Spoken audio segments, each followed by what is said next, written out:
ଅଷ୍ଟମୀରେ ମୋ ପୁଅକୁ ବାବା ଦେଇଛନ୍ତି ବ୍ରେସଲେଟ୍। ଦେଇଦେଇକି ଥ୍ୟାଙ୍କ ୟୁ କହିଦିଅ ବାବାକୁ।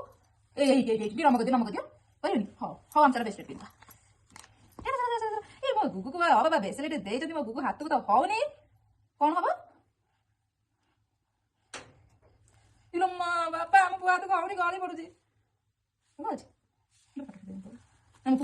Hello everyone, welcome back to my mini blog. तो भिडियोटी बहुत दिन पर मु पोस्ट करूची। भिडियोटी होची अष्टमी दिन जेहेतु मोर पुओ नुआ परुआ तो गाँव में तो पिठापणा करी बो बहुत किछि बांटी सारे किंतु एठी मु 10टा 10:30 पाखापाखि हम पुओ को गाधे पाधे देई तार मामू घर आसला सब जिनिस पिंधे देली।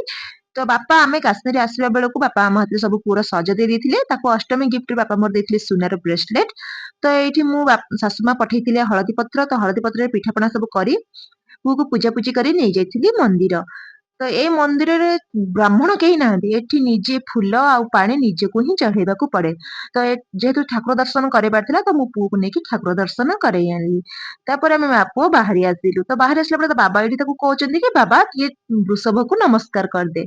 तो सी भी सेठी ठिया ठिया नमस्कार करथिला। एइथरे तार मन बुझिलानी, देखले से केमती बुद्धि करूची। एठी नमस्कार कला ठिया ठिया जेमती देखिला मामा तार मुंड लगेकी नमस्कार करूची। तो सी भी चली आसला मुंड लगेकी नमस्कार करिया पई। मो पुअर एते बुद्धि, चश्मा पिंधिला बेले ता मन बुझिलानी, चश्मा को मो हाथ को दे दे सी होची नमस्कार। जदि वीडियो टी भल लागुथबा तो प्लीज चैनल को सब्सक्राइब कर देबे। Till then bye.